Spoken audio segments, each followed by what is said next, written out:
मित्रांनो, आदिवासी विकास विभागाच्या अंतर्गत शबरी आदिवासी वित्त व विकास महामंडळ अर्थात महाशबरीच्या राज्य पुरस्कृत कर्ज योजनेकरता ऑनलाईन पद्धतीने अर्ज कसा करायचा याच्याच बद्दलची सविस्तर अशी माहिती आजच्या व्हिडिओच्या माध्यमातून घेण्याचा प्रयत्न करणार आहोत। नमस्कार मित्रांनो, मी प्रभाकर, आपण पाहत आहात आपले माहिती केंद्र। चॅनलवरती नवीन असाल तर सबस्क्राईब करायला विसरू नका, जेणेकरून असेच नवनवीन अपडेट सर्वात प्रथम आपल्यापर्यंत पोहोचतील। मित्रांनो, यापूर्वीच आपण अपडेट घेतलेले की आदिवासी विकास विभागाच्या महाशबरीच्या माध्यमातून राज्य पुरस्कृत कर्ज योजनेकरता 28 जानेवारी ते 28 फेब्रुवारी या कालावधीकरता अर्ज मागवण्यात आलेले आहेत। याच्या अटी शर्ती, दिलं जाणारं अनुदान या सर्वांबद्दल आपण यापूर्वी सविस्तर अशी माहिती घेतलेली आहे आणि आजच्या व्हिडिओच्या माध्यमातून हा अर्ज ऑनलाईन पद्धतीने कसा भरायचा हेच आपण पाहणार आहोत। मित्रांनो, याच्यासाठी महाशबरीच्या पोर्टलवरती ऑनलाईन अर्ज वितरण प्रणाली अशा प्रकारची लिंक दिलेली आहे, loan.mahashabri.in। याची डायरेक्टली लिंक आपल्याला व्हिडिओच्या डिस्क्रिप्शन बॉक्समध्ये सुद्धा मिळेल। मित्रांनो, या लिंकवरती क्लिक केल्यानंतर आपल्याकडे जर युजर आयडी पासवर्ड असेल तर आपल्याला लॉग इन करण्यासाठी सांगितलं जाईल। आता आपल्याकडे युजर आयडी पासवर्ड नसेल तर याच्यामध्ये सर्वात प्रथम आपल्याला नोंदणी करावी लागणार आहे। नोंदणी करत असताना आधार कार्ड नुसार असलेलं आपलं नाव, मोबाईल नंबर, आधार नंबर, ईमेल ॲड्रेस, आपला पासवर्ड आणि तोच पासवर्ड पुन्हा एकदा आपल्याला टाकून खाली क्रिएट अकाउंट वरती क्लिक करायचंय। क्रिएट अकाउंट वरती क्लिक केल्याबरोबर आपला जो मोबाईल नंबर आपण दिलेला आहे या मोबाईल नंबर वरती आपल्याला एक ओटीपी पाठवला जाणार आहे। आलेला ओटीपी टाकून आपल्याला व्हेरीफाय करायचंय।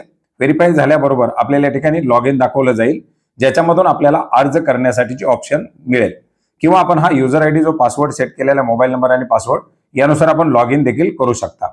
याच्यामध्ये सर्वात प्रथम विचारलेले आपल्याला योजनेचं नाव या ठिकाणी पाहू शकता, महिला सबलीकरण योजना, ज्याच्यामध्ये 2 लाख रुपयापर्यंत 100% कर्ज दिलं जातं।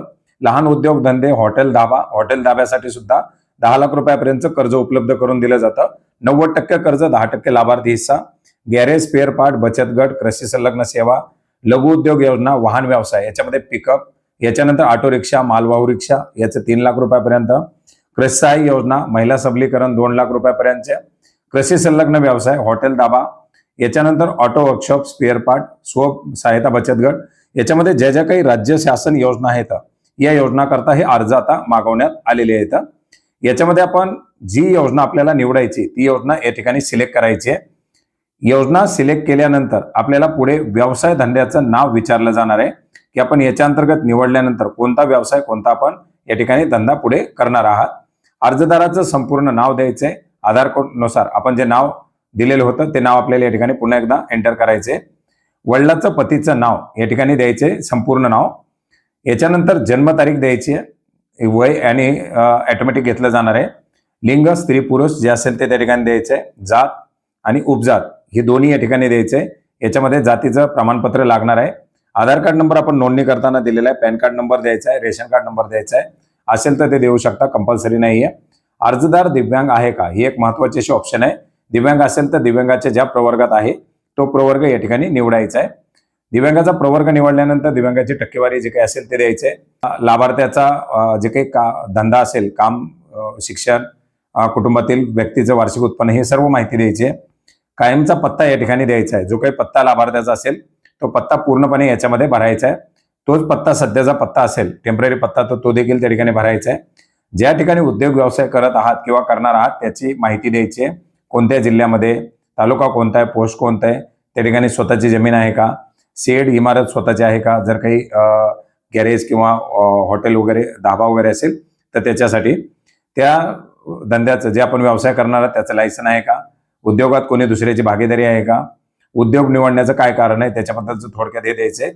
कागदपत्रामध्ये काय काय कागदपत्र कंपल्सरी लागणार आहेत, तर अर्जदाराचा फोटो लागणार आहे, तो फोटो आपल्याला या ठिकाणी अपलोड करायचा आहे JPEG PDF मध्ये। अर्जदाराची सही, जातीचं प्रमाणपत्र, कुटुंबाचा दाखला आणि जामीनदार, याच्यासाठी एक जामीनदार लागणार आहे, तर त्या जामीनदाराच्या बद्दलची माहिती या ठिकाणी द्यायची आहे। आणि बँकेचं 6 महिन्याचं जे काही स्टेटमेंट असेल ते स्टेटमेंट आपल्याला या ठिकाणी जोडायचे, ते देखील PDF स्वरूपामध्ये आवश्यक असणार आहे। अशा प्रकारची सर्व कागदपत्र भरून आपल्याला ही फाईल सेव्ह करायची आहे। सेव्ह केल्यानंतर पुढे बँकेकडे फाईल जाईल आणि त्याच्यानंतर पुढच्या जे काही बँकेच्या माध्यमातून प्रक्रिया असतील त्या प्रक्रिया या ठिकाणी राबवल्या जाणार आहेत। मित्रांनो, याच्या संदर्भातील काही आपल्याला तक्रार असेल किंवा काही माहिती अपुरी असेल तर आपल्याला वरती कार्यालयाचा, महामंडळाचा नंबर, मेल ID दिलेला आहे, त्या ठिकाणी सुद्धा आपण संपर्क करू शकता। आणि अशा प्रकारच्या कागदपत्रासह या माहितीसह आपण शबरी राज्य पुरस्कृत कर्ज योजनेकरता आपण अर्ज करू शकता. 28 जानेवारी ते 28 फेब्रुवारी 2026 या कालावधीमध्ये हे अर्ज स्वीकारले जाणार आहेत. याच्या वेबसाईटची लिंक आपल्याला व्हिडिओच्या डिस्क्रिप्शन बॉक्समध्ये देण्यात आलेली आहे. धन्यवाद.